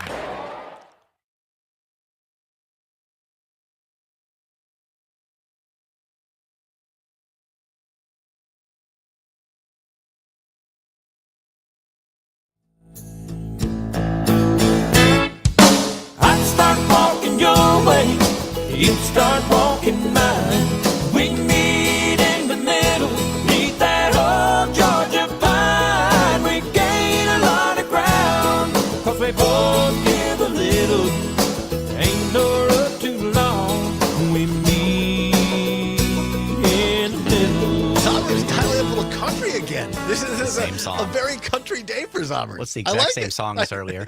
Exactly. Was that intentional, or you just hit Yes. it? Oh, all right, very good. You know, meet in the middle on the budget, and maybe meet in the middle on ketchup and mustard. I don't know. I like that. I like that. Very good. Welcome back to the show. 23 minutes past the hour of 3 o'clock. Going to get back to more serious news in a bit here. But first of all, our daily What's Worse? A little fun. Ketchup or mustard? 855-752-4842. 855-752-4842. And we didn't have time, Zommers, in all the breaking news today. We'll do it tomorrow because I want to do it correctly. We're going to do a segment tomorrow, a brand new segment I've been working on. It'll debut tomorrow. You're not going to want to miss it. It has to do with the Morgan Wallen concert that was in Madison over the weekend. Oh boy, And- I know you said you wanted to talk more about it. And some of the some of the people that came into this fine city. And look, I'm sure many of them are fine people. But some of them Woo! Doggies, as Jed Clampett used to say. We'll talk about it more tomorrow. 855-752-4842. 855-752-4842. Let's go to the phone line. Ollie up in the beautiful North Woods. Ollie, we're going to be up there in a couple of weeks in the North Woods. I hear that. At Hayward. Are you going to come see us at the Lumberjack Championship? Well, I would love to, but I'm pretty much homebound because of health issues. Oh, I got it. All right, that's fine. Well, you can join us vicariously through radio. I definitely will. All right, well, very good. Shout out hi. Absolutely. So what's worse, ketchup or mustard, Ollie? What's worse? Well, I think mustard is for only one reason. I have my mother's slip of the lip, and I can't eat anything without spilling on myself. And mustard is harder to get out than ketchup. Isn't that the truth? Absolutely is. Mustard will really leave a nasty stain. Like your ladies you're going to talk about tomorrow, maybe I need a rhinestone bib. That's exactly it. You know exactly where I'm going tomorrow with this. You've already sussed it out. Yeah, these ain't your North Woods country fans that I saw, at least many of them, at the Morgan. I didn't go to the Morgan Wallen concert, but I was downtown when they invaded the city. Lots of rhinestones. You're absolutely right, Ollie. Well, you have a good afternoon. Thank you. Always a pleasure, my friend. Thanks for listening in up there in the beautiful North Woods at WBZH. Maybe, I think Jane McNair is always in for a little bling. She's got some blingy stuff like earrings and whatnot. We've gone out together. Well, I mean, not together. Yeah, that's an interesting way to say it. Her husband would be very upset about that, but I mean, he wouldn't have to worry about me, of course. But no, maybe I think when Jane and Greg and I are up in the North Woods at Hayward, and it's a big, I mean, we're in fact, if people want us, are interested, Jane and Greg and I might be willing to come and camp on your lawn. Because apparently accommodations, there's the Hayward Lumberjack Championship, and also, and we need to reach out to our friend Robert Pilot, there is a big powwow for Native Americans in Hayward at the same time. So apparently accommodations are slim at best. So it may be a great opportunity. And I know exactly how big of campers and outdoors people Jane and Greg are. It might be the perfect opportunity for us to have a big sleepover outside under the stars. I'm looking forward to that. 855-752-4842. 855-752-4842. Mike, listening on MDX here in Madison. Mike, ketchup or mustard, what's worse? Oh, it's got to be ketchup. You can put mustard in so many other dishes and so many other foods, and ketchup you're pretty relegated to I don't know, French fries and a hamburger. But that's about it. You could. I mean, how many French dishes can you put mustard in as opposed to ketchup? Absolutely. I forget what Julia Child's thoughts were on ketchup. Yeah, I'd be interested to go back a little bit. Point well taken. Mustard is a much more Tony condiment, right? Agreed. I mean, you don't see ketchup commercials about Grey Poupon and a Rolls Royce. Thanks, Mike. Appreciate it. Thank you so very much. What's worse, ketchup or mustard? Let's go to the text line. John in Madison via WMDX. Ketchup is a sugary waste of any food. Wow. Mustard rules. Murray and mustard go together like two peas in a pot. Dave in New Berlin asks, you had a date with Jay McNair? Every kid in America wants to be you. Well, isn't that the truth? No, obviously just as friends, but no, this is in all seriousness. What I think, and Jane can speak for herself, I would say one of, if not the highlight of our trip together last year around Wisconsin, Jane and I ate a lovely dinner at Balsam Lake at a restaurant and lodge there. It was movie-esque. It was like cinema-esque. The setting, we had loons, we had a sunset, we had a great server who also owned our Airbnb. Nice. And great food and great conversation. Because that's at the heart. The reason there's a lot of reasons Jane McNair is successful. But in my opinion, the biggest reason perhaps is she's just herself. When you sit down and have a drink and dinner with Jane, you get the same thing you do every day between 9 and 11. So I'm looking forward to it. It should be absolutely fantastic. Brian in Green Bay at WGBW says, is there a ketchup museum in Wisconsin? Enough said. Point well taken. Middleton Mustard Museum. That's a real thing. Check it out when you're downtown in Middleton, Wisconsin, just outside of Madison. Terry in Cross Plains and MDX says, Hunt's ketchup is the worst. Heinz all the way. Agree with you, Terry. We'll come back, get Zommers and I wrap that up, and more serious news all ahead. Don't go anywhere. Farm Update with Pam Yonke and the team is next on the Civic Media Radio Network. Pardon me, do you have any Grey Poupon? Great conversation. 92.7 We're all about the ads today. As Wisconsin is funny. a fish fry on a Friday night. This is the Civic Media Radio Network. The U.S. Department of Agriculture It's an interesting way to phrase it, Mike, but I'm here for it. If you're handling tubular meat, mustard can't be beat. To stop the movement of the new world screwworm. Done, I'm Mike. Stephanie Hoff, along with you on a Tuesday. This is the Midwest Farm Report.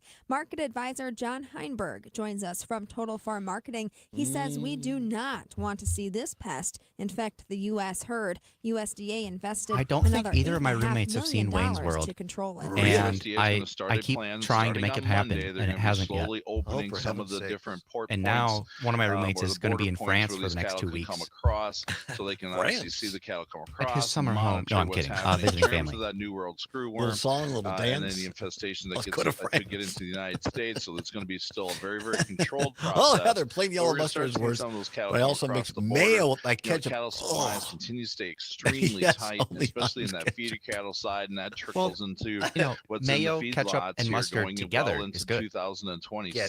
That's how This they is make something the like cattle that's industry is how going they to make be sauce for watching burgers in a lot of closely. restaurants. It's John literally just mayo, Heinberg, ketchup, along and with mustard us. mixed together. He's a market advisor with Total It's Farm good. Marketing out of West Bend. I don't know. Stick I had around for a look at closing markets Culver's coming up. grilled chicken sandwich, and I said all I want on it is mustard and mayo. Do you know there's almost And the 14 kid's million like, kids that really? don't have enough food? I said yes. All kids And you know what? They should did have it was food perfect. And it was I good. bet. The new grilled chicken sandwich at Culver's, double thumbs up from Todd. When did they make a new one? A couple months ago, or a couple of weeks ago. Well, I haven't tried They it. rolled I'll have out- to now. It's all new chicken at Culver's. You know, tomorrow I'm going over to hang out with my cousin after work, and I drive past the Culver's on the way. So there you go. I'll try it tomorrow night. There goes Pam across Wisconsin. While we're waiting on the secret show here, many thanks to David Zurich for forwarding us the Third Coast, America's Great Lakes shoreline. Look at that. He sent us his book after we had him on the show. We got to have him back, and this is absolutely amazing. I mean, really beautiful photos. So, and you know what? Also, the smell. New book smell. That new book smell. On the close And it has kind of Tuesday like from the Chicago corn markets semi-glossy are lower. Cash pages that corn feel really closed nice in your down hands. 3 1/4 cents at $4.06 a bushel. December new crop corn down Here's a 3 picture 1/2 of at $4.22 Jolene, a bushel. Miss No Uniroyal change for of cash Northport, soybeans, Michigan closing at $10.29 in and 2023. November Look at new that. crop beans closed up 1/4 of a cent at $10.27 1/4. That's And new fantastic. crop wheat There's some really is great up pictures in 10 there. 1/4 cents, closing at $5.49 I also really a appreciate bushel. how it's Fluid pictures milk is of moving in the landscapes, other of direction. structures, The and of August people. class Like milk it's not just contract is one down type of 30 thing. cents at $18.40 a hundredweight, and the September It covers class all the 3 milk seasons contract around is down the Great 26 Lakes. cents at For every $18.93 a hundredweight. For the Midwest Farm Report, I'm Stephanie Hoff. Should we come back with that? As Wisconsin Let's is come a back. game Let's of come cribbage back with good that, friends. and I'll This thank is for the the Civic book. Media Radio Network. David New Bruin says the book would be With more your authentic forecast, if it I'm smelled Corey like fish. Hartman. For the rest of today, temperatures Well, in that's the low probably 80s, true. mostly But harder sunny to get skies. that fish smell in a Mostly book. clear tonight with a low around 63.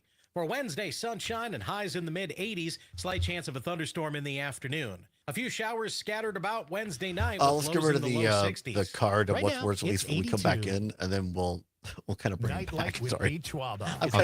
I'm kind of doing stuff reverse. But it's a busy day, you understand. And There's you're a lot holding going a on. body part of theirs. Kind of odd. Hello, stranger. I'd like to squeeze your hand. Let's have an intimate act here. I have no idea where it's been or how you choose to use your hand in your spare time, but I'd like to hold it for a while. Did I play you I don't know why we have to touch each other when we barely know each other. eggs and smut ad or promo for Pete? From 6 till 8 I don't know if I did on or your not. local No. Civic I'll play it in the Media next radio break. station and Well, on here's the a Civic power Media plant app. in Ashland In sitcoms, when County, someone has a Wisconsin. problem, Yeah, that's one of the cool they just pictures. blurt it out and move How on. cool is that? Well, I lost my job Right? and my parakeet is super missing. How was your day? But the real world is different. Managing life's challenges can be overwhelming. So, what do? We get An support. ice shanty The in Huntsman Mental Health Shagwamagon Institute Bay. and the Ad Council I just have like mental saying health resources Shagwamagon. available for you at 25 seconds. All right, here we go.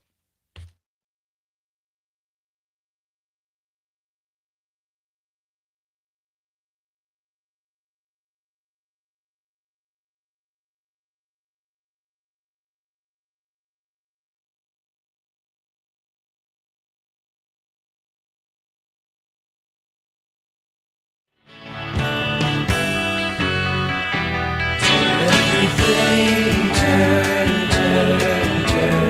There is a season, turn. And a time to every purpose under heaven. A time to be born, a time to die, For every season, as I turn in my chair, 35 minutes past the hour of 3 o'clock. I love these days. Can you tell? I love a busy news day. I love breaking news. It's energizing. Lots of stuff going on. We played that song. I'm going to get to more newsy news in just a minute. Going to finish up what's worse as well. But I want to a shout out to David Zurich, who has been on this program talking about his book called The Third Coast, America's Great Lakes Shoreline. For those folks watching on the stream, yes, you can watch us on YouTube, Facebook, Twitter, Twix, X, whichever you want to call it, each and every day. And it's a super cool book, super cool person to talk with. Let me show you a couple of pictures because we have quite a few viewers today on the stream, and we appreciate that so very much. Look at this one. This is on an ice fishing shanty on Shagwamagon Bay, Wisconsin in 2022. I just like saying Shagwamagon. But it's a really cool photo with the right on the ice, a little shanty, and it's also kind of a beige color, a shovel right by the door, and really the only color in the photo is a solitary U.S. flag flying on the ice shanty there in Shagwamagon Bay. So just some, and as Zomer, as you said, it's a great combination of people and also landscapes, which I think is really cool. Yeah, definitely. And a lot of very crisp, well-composed images. That's a good way to say it. So many thanks to David Zurich. Check out his new book called The Third Coast, America's Great Lakes Shoreline, a forward by Jerry Dennis. Get it wherever your books are, wherever you get your books. And we'll have him back on the program very soon. Thank you so much. Appreciate that. Let's wrap up what's worse for today. Ketchup or mustard, 855-752-4842. Also get to a couple of texts here. What's worse, ketchup or mustard? Heather, watching up in the beautiful Chippewa Valley up there on Facebook. Heather says, plain yellow mustard is worse, but I also mix mayo with my ketchup. And yes, only Heinz ketchup, no Hunt's. All right, thank you. Appreciate that, Heather. You said, what were you saying, Zommers, over the break? Yeah, it's actually a really common thing to mix mustard, ketchup, and mayo together. And that's what a lot of restaurants use for either fry sauce or burger sauce. And I do that when I make burgers at home and just spoon a little bit onto the bun that have been freshly toasted before putting the burger on. It's really good. What is the terrace down here at the Union? Is it the terrace sauce? What do they call it? I don't know what they do. It's for kind that. of I think there's like Thousand Island in that. It's some people use Thousand Island, some people do that combo. They're similar. They work well. Lori, listening up in beautiful Hayward on WBZH. Lori, we're coming your way here with Jane, Matt, and Aaron, Greg Bach later on this month. Lori in Hayward says, good afternoon, Todd. Just wanted to let you know that ketchup was the top of my family's grocery list every time I shop. They use ketchup on everything, eggs and any kind of meat and potatoes, and my husband even uses ketchup on spaghetti. Really? But the way Julia Child's favorite food was an In-N-Out burger with onions, pickles, and ketchup. Look at that. A Julia Child connoisseur.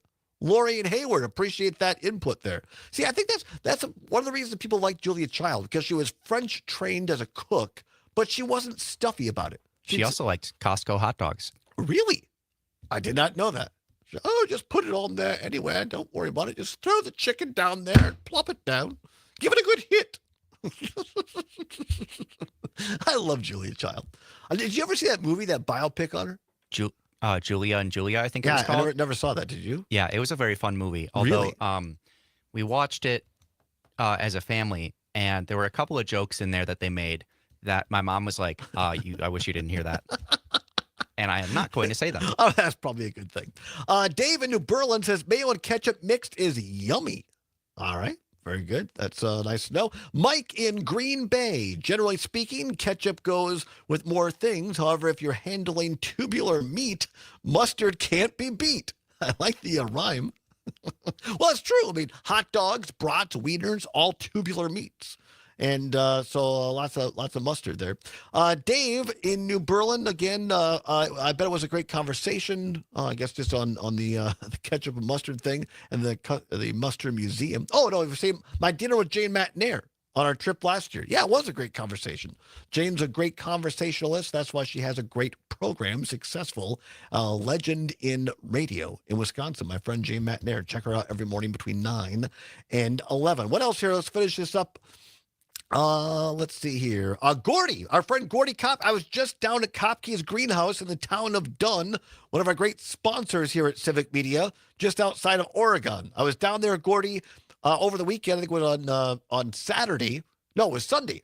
I was coming back from beautiful Monroe, Wisconsin. Stopped in. They have 20% off right now on most of their plants left at the greenhouse, at Kopke's Greenhouse. Get on down there. Still some great deals to be had. I got some salvia. Some dark blue, beautiful, not Dom salvia, but it's dark blue salvia, and it's good for hummingbirds and butterflies. So Kopke's Greenhouse, one of our fine sponsors, now 20% off of most annuals. Get on down there. Gordy says ketchup on the fries, mustard on the brat. Really? I think he's got it right. Yeah, I think Gordy's got it right there. What else here? Is that pretty much? Oh, Chris, our friend Chris up at WRCE, listening in Blue River, Wisconsin. Sounds with Simo. I think that's Simo on Saturday afternoon. It has a great music program on WRCO. My friend Chris in Blue River says, "Sorry, Todd, but that's not a great question. What's worse, ketchup or mustard? If I'm eating pastrami or a brat, then it's brown mustard. If I'm eating a burger, then it's ketchup and probably yellow mustard. If I'm eating a Chicago dog, no ketchup, tomato instead with yellow mustard and everything else." Well, there you go. There's a guy who knows his condiments. Absolutely. Thank you, Chris. 855-752-4842. Let's wrap it up. Kurt in Madison on WMDX, as our friend Earl Ingram is fond of saying. Kurt, you get the last of it. What say you? Well, since you brought up Julia Child, my choice is mustard. My mom was an excellent cook. And unlike I was disappointed my father didn't watch much sports on TV, I was watching all the cooking shows with my mom. And the best was Julia Child with Jacques Pepin. Oh, yes. And the thing I loved about Jacques Pepin is they're making this dish, and she was by the numbers. So if it called for a quarter stick of butter, she put the quarter stick in the butter. Then she would turn to the right, and Jacques, while she wasn't looking, Jacques would take a big slab of butter and drop it into the pan. And she would turn and go, "Woo, woo." Yes. So, they were great together, weren't they? They were fantastic. Yeah. Oh, absolutely. Thanks for the call, Kurt. Thanks for that great memory. I appreciate it. Thanks for listening. Always appreciate it. Zomers, quickly, what's worse, ketchup or mustard? This is a really tough one because, as many of our texters have said, there's a place for all of it. But I think if I had to have only one, I would pick mustard. I would say ketchup is worse, just because mustard has such a wide variety of flavors. You know, there's yellow mustard, there's brown mustard, there's spicy mustard. There's so many kinds, and they're very useful in things like in recipes besides just as condiments. For the reasons you stated, I'll agree with you. As Bill Burkett, the late great Bill Burkett, county board member back in Richland County, once said, I'll go along with that. So mustard. Mustard is better and ketchup is worse, given all of the evidence today. All right, that's how we do it. What's worse every day? Have a little fun here and there. Always enjoy it. Tomorrow on the show, it's Hump Day, and that means that Pat Kreitlow and Trygve Olson will be here. Pat Kreitlow of Mornings with Pat Kreitlow and Trygve Olson, senior advisor of the Lincoln Project, going to keep following this hot news out of both capitals, both state and federal capitals. And we're awaiting a state Supreme Court decision on the future of abortion in this state and women's access to health care. So we'll see if that breaks tomorrow. And we were scheduled for a best of show on Thursday, but Aaron Zommers, being the great producer that he is, said, no, I will give up my vacation day and come in and schlep radio with you, Allbaugh. And so we'll be here because there's so much. It's breaking news, you understand? It's a breaking news week. It is a votorama. It is a firework fiesta of news, and we don't want to miss out on it. We want to bring you the latest. And so we're going to be here on Thursday, and our own Dan Schaefer has agreed to come on and recombobulate with us on all the news at 2:30 on Thursday. So that'll be fun. There's just too much to talk about for us not to talk about it. That's right. So we'll be here. Looking forward to it in nervous anticipation.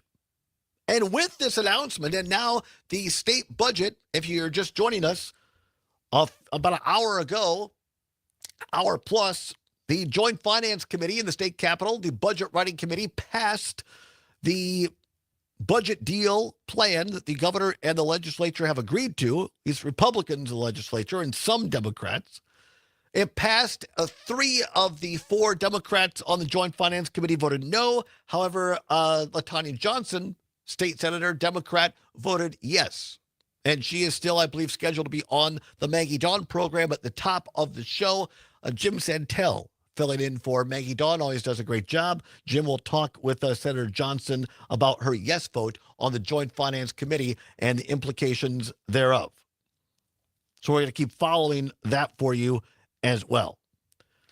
I think if you look at this news today, I want to dive into this just for a minute. A couple of things. Part of this is a tax break, the way it's being pitched, and understand this is still fluid. I've been on the air preparing for after this has been announced, so I haven't seen all of the language. Bob Lang. You're going to hear that name a lot the next few hours, or if you're not, you should. Revered Bob Lang, who heads up the nonpartisan Legislative Fiscal Bureau, or as former Senator Rob Coles likes to call it, the Bureau, the Fiscal Bureau. I just love how he says it. Anyway, Bob Lang, the Fiscal Bureau, are still putting everything together. And reportedly, in this agreement, there is a tax credit for people's energy. So like you have your electric bill. But here's my question, because I'm sure, I don't know. So my apartment, Zommers, my electric bill averages $70 a month. So you look at the taxes on that, what is it, like $2? $3 a month, maybe, for my taxes, for my electric. Most individuals don't have a big, they don't get taxed a lot on their energy, really. But you know who does? Big corporate businesses. Because it turns out they use a lot more electricity than we do. I mean, I know, I won't disclose. There is a Wisconsin-based business who sets aside nearly $1 million a month for their energy use, electricity. Well, taxes on $1 million, that adds up. So my question on this is this so-called tax break for energy really about us as individual Wisconsinites, or is this just kind of a tax break for big business? I don't know. That's one question. University of Wisconsin system. Okay, so they get some of their buildings. That's good. They actually get a small increase rather than an $87 million cut, which is good. But also, if you look at the details that are emerging, it appears that now in this budget that somehow the legislature is going to be able to control what professors, like their workload. At least that's what it appears right now. So now, once again, my former party that wants less government. Not only do they want to be in women's business on the reproductive rights, not only do they want to be in my bedroom and find out who I'm sleeping with, which I can tell you that's not too exciting, but they also now want to tell our university professors how many classes in their workload when we're a research university. Back with more after this. It's the Allbaugh Show on the Civic Media Radio Network.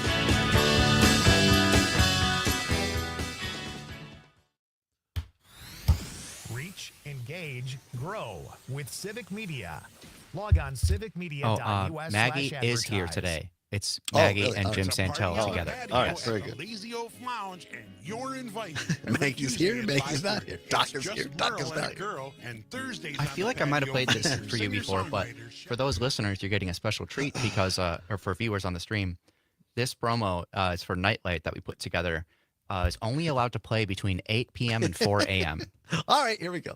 Nightlight with Pete Schwaba. This is what I love, Madison. There's so many weird things. Then it's Meadowwood Country Club, which is a bar and not a country club. They have an event called Smut and Eggs. You show up for eggs and you watch a porn film while you eat breakfast. I have trouble watching a PG-13 movie when I eat breakfast. It's more of a dinner thing, I think. Yeah. Maybe a nice group orgy and some pasta. Nightlight with Pete Schwaba. Weeknights from 6 till 8 on your local Civic Media radio station and on the Civic Media app. So the folks on the 12th floor said we can't play that during our show.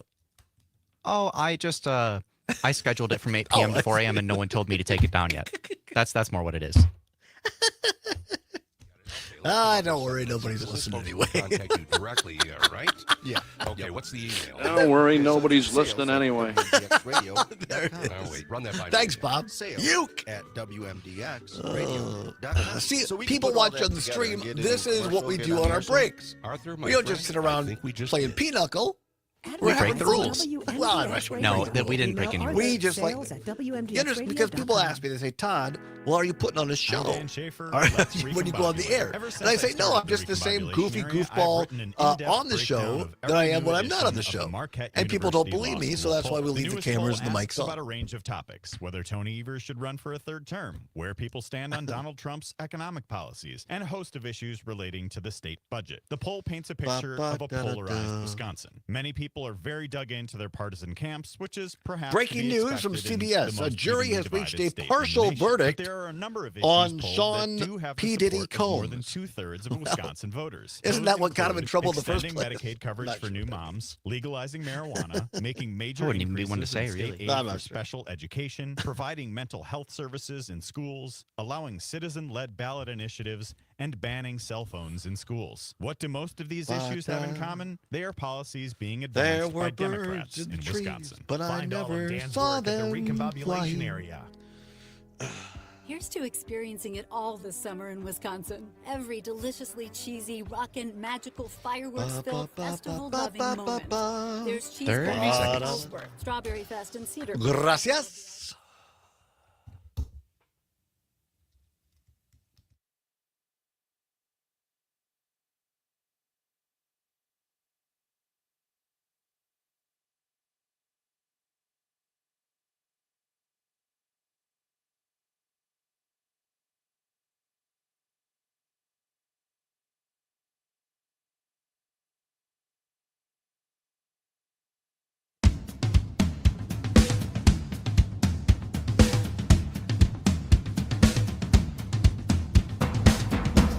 Welcome back to the Todd Allbaugh Show on the Civic Media Radio Network, where it is now 8 minutes before the hour of 4 o'clock. At the top of the hour, ABC, CBS, or James Kelly News, depending upon which of our great stations you're listening to. Here in Wisconsin, a weather update. I'll give it to you right now. It's nice. Get outside. There's the weather. There'll be a more scientific weather update for you for Weather Team. And then it's Mike Clemens, busy guy.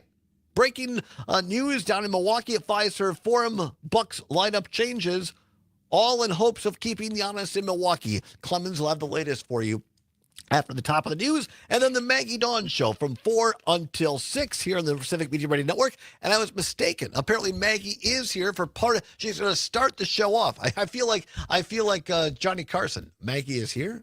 Maggie is not here. She's here? No, Maggie is here. And so she's going to be talking with State Senator LaTanya Johnson, pardon me, at the top of the show, because Senator Johnson is one of the yes votes on the Democratic side on the state budget. So that'll be great. Great interview coming up. And then I believe Jim Santel is going to tag team, take the baton for the other part of the show. So it's a twofer on the Maggie Dawn Show. Do not miss it between 4 and 6. And then our great friend Pete Schwaba, who I got to see yesterday. I was up in WGBW doing the show up there, second hour. But again, many thanks to Kreitlow and Trigby for taking hour number 1 yesterday. Was up, and it's always lovely. The staff up there, the facilities, the staff, everything about WGBW is fantastic. So many thanks to, I walked in and Amanda goes, "Am I producing you?" I said, "No, I'm self-contained today. Don't worry. I'm not." So it was great. And so Schwaba will be on from 6 until 8 tonight with Nightlight. So all kinds of great stuff coming up here on the Civic Media Radio Network. Just finishing up on this. I get it. I get it on this budget, the state budget, that some people they don't like it. They think it's only a half a loaf or less. I guess what impresses me the most about it is that there is apparently, we think there's going to be a budget. And I still say, even though that, sure, I'll admit that this agreement appears to have some flaws in it, that not everybody got what they wanted.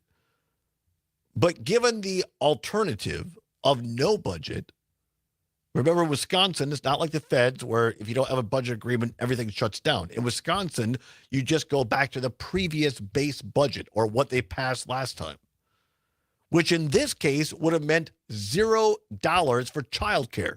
We've had Corrine and I know Jay Matt Nairns had and Greg had her on. We've learned on this program of how difficult that would have been for families all across the state to have no dollars put in for childcare. Catastrophic. And yes, I get it. There's not enough money in here for K-12 education. Probably not enough money in here for the UW. Lots of questions to be had. But I'm willing to give Robin Vos and Tony Evers, Assembly Speaker and Governor respectively, that they knew how to negotiate and bring each other to the table. And they got something done. And in today's political atmosphere, that's not nothing, to use the double negative. The question now, assuming that this is a done deal, the question now is what happens next? Especially in regard to Governor Tony Evers, who said that once this budget bill is signed, he will announce whether he's going to seek re-election or not. Talk more about that tomorrow. May have a little news. So stay tuned.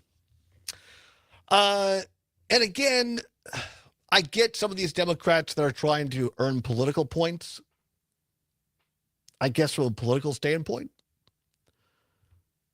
But you've heard me say on this show before, I know I've gotten flack from people on the left and Democrats when I use the phrase, well, you have people, Democrats who are far left. Well, Todd, what do you mean by that? Give me an example. Look, if you're out there on social media telling people around the state, outside of your own district, to call their Democratic lawmaker and lobby them to vote no on this budget deal, you're far left. Because that's not a solution. If you don't like the deal that was done, then offer something else that's realistic, that could actually be put out there and voted on and passed. As Forrest Gump once said, that's all I got to say about that. Also, going to be interested in this budget agreement, transportation monies as well. Where does that all come from? State Senator Keller Royce on the program earlier today. Many thanks for her. There's somebody, again, who I have a lot of respect for. It appears, as she said earlier on the show, that she's a no on this, but she said, look, I'm open-minded enough. I'm going to go to my caucus and listen to my colleagues. I got no problem if somebody just says, hey, on principle, I'm a no on this. That's fine. But don't go out and try to, and Senator Royce is not doing this. But others in the legislature, Democrats, who want to go out and somehow try to kill this thing based on political points, I don't get that part. That's why people look at me and say, Todd, they should all be thrown out. That's what gives politics a bad name. A great show today. The fun show. Lots of news. Appreciate everybody who came on today. Mike Clemens, our great sports reporter, talking about that breaking Bucks news. Dan Schaefer, our political editor, also the founder of the Recombobulation Area. State Senator Kelda Royce. Am I missing anybody, Zommers? I don't think so. All the Zommers. Thank you, Zommers. And all of you for listening. We're going to be here tomorrow. Pat Kreitlow, Trigby Olson. More of your calls, more breaking news. We're going to be here all through Thursday up until our special 4th of July show on Friday. Enjoy your day. Stay safe out there. Todd Allbaugh saying whatever you're fighting for, whatever you believe in, do not give up. Keep banging your drum. We'll see you tomorrow. Keep banging on your drum, and they will hear you.